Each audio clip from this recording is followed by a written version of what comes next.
Right, just an extension off my video yesterday. One of the things that they also don't tell you about. So I spend time, as you know, talking about almost like the outward challenge, the outward pressure that comes from people that I don't know, or mostly that I don't know, right, who've got things to say about what I'm doing. The other thing that people don't tell you is the sacrifice that comes when you're trying to navigate a space where you almost lose like friends or people that you know. You know, I'm quite an introvert. I know you wouldn't believe it, but in terms of like it takes me a long time to trust people. I have a very, very small, very tight circle of friends, like can count them on less than one hand. And I have lots of acquaintances, you know, people I train with, people I see, people I've been connected to in the work sense, people I was doing a lot of work with prior to me speaking up on the 31st of May. And one of the things that I've noticed the most is, you know, no one talks about the impact it has on your immediate circle when not everybody that you are close to or that you care about or that you know is aligned with what you're trying to do. Like, nobody really talks about that, you know, and I don't like, this is probably another video and a half, but if I tell you like some of the arguments that I've had with my other half about this, and it's not about him not supporting what I'm doing, not at all, but the thing is for me, it's like if I've got the memo, call me like unreasonable, but I expect everybody else to get the memo. Do you know what I mean? Like, I'm expecting my friends, I'm expecting people that I've worked with, I'm expecting people that I know me to get the memo. And it's been quite surprising my reaction to the fact that there's still a lot of people that haven't got the memo. I mean, like, I've got people that have like ignored messages from me, considering the fact that before all of this they had plenty of messages to be sending me about, hey, what's going on, and all of a sudden it's silence. Do you know what I mean? People who used to like call and see what was going on every couple of weeks, blah blah blah blah blah blah blah, nothing at all, you know. And then when you couple that with potentially you're in your own home, so whether it's your partner, whether it's your kids, whether it's your neighbor, whether it's, you know, people that you see on a day to day who can't get their head around why you're speaking up about this, why you've got to be in your bonnet about this, why you feel the need, or why I feel the need to kind of like record videos every day. They're like, oh my god, is that like not enough, Shireen, you know? And that is tough.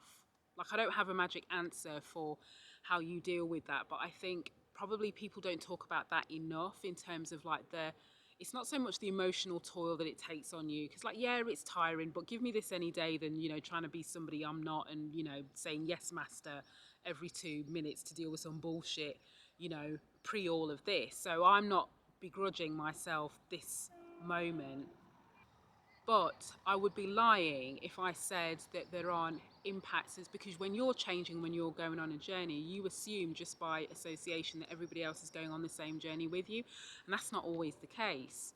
So, you know, I hate that phrase kind of like cancel culture or whatever else it is. And what I've had to learn, me personally, is like, to some extent, I have to exhibit the patience that I don't have for corporations that are taking all day.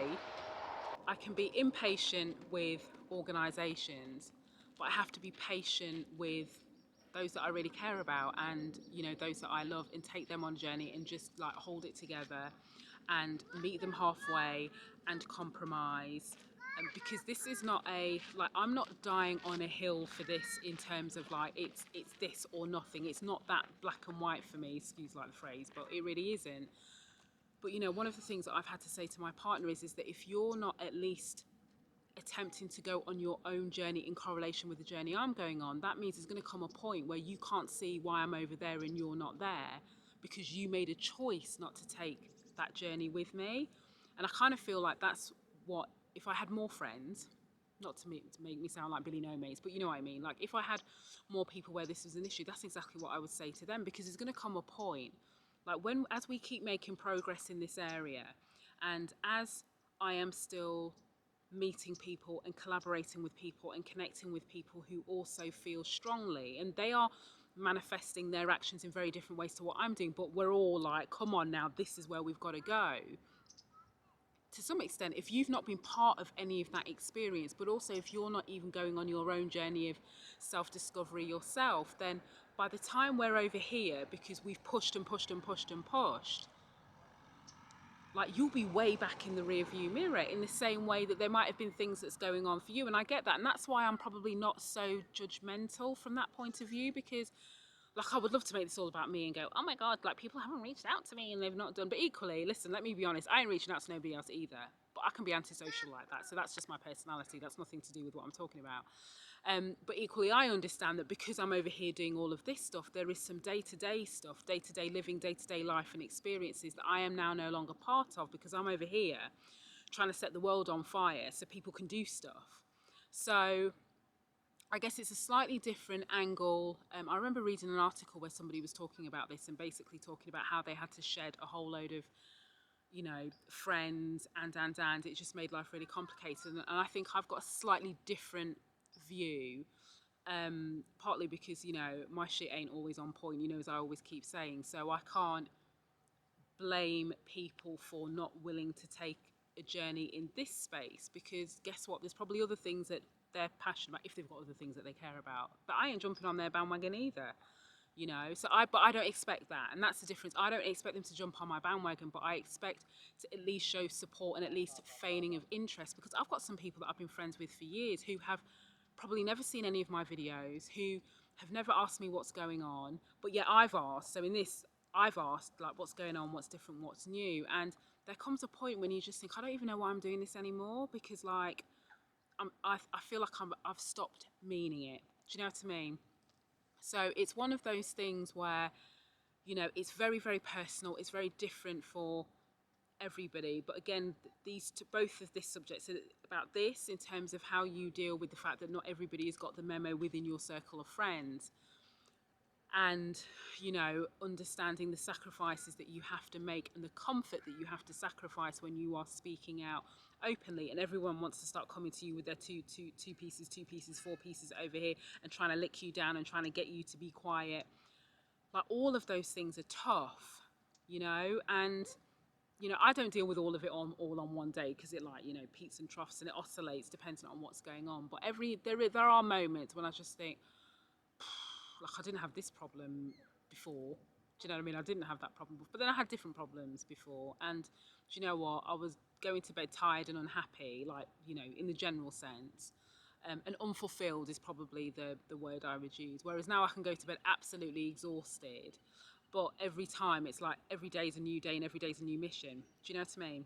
When my head is in this space, this is my moment of sharing, you know, because it's not all like dropping it like it's hot and alive. Do you know what I mean? That's not my life 24/7. And that's not always. Also, somebody said to me, like, why can't all your videos be like that? I was like, do you think I've got the energy to be like maintaining that sort of hype every single day? And that's also the other thing. Like, when you're authentically yourself, if I don't feel like jumping up and down and, you know, like bogling and doing the butterfly and all that sort of business, then I'm not going to do it, you know. That's the beauty of being free. Now, if just because I see that people like when we're playing music and we're dropping it low and all the rest of it, if I started to do that every single day, I would only be doing that because I think that's what people want to see. That's not what I would feel. So, like, no, I ain't doing it every day. And anyway, nobody would watch it, get bored very easily anyway. But it's, again, one of the things of being free is that you can show up in whichever way you choose according to your mood. And I don't regulate my mood, even if I know that when I'm in this phrase, I'm probably in this space, I'm probably not as articulate and like as I normally am. But then, you know, some days when I've got people to cuss, then, you know, it balances it out. So this was part 2 of the rambling. So as always, thank you for listening. And tomorrow I will be doing my LinkedIn Live at 7 p.m. British summertime, just a reminder, with Umar and James, and we'll be talking about the stereotypes of like the strong black man, you know. So that is going to be a really good one. Really looking forward to that. Going to be quite like deep, and, you know, again, it's a narrative that we don't often hear, you know. And, you know, I'm just super grateful to have 2 amazing individuals who just happen to be 2 black men, who are open to come and talk to me about this. So 7 o'clock British summertime tomorrow. And as a reminder, don't worry about it if you're not wanting to be on LinkedIn at that time. I always record. I will always put it on my YouTube channel the day after. So don't worry about, missing it. It will be fine. It will still be here. All right. I'll see you tomorrow.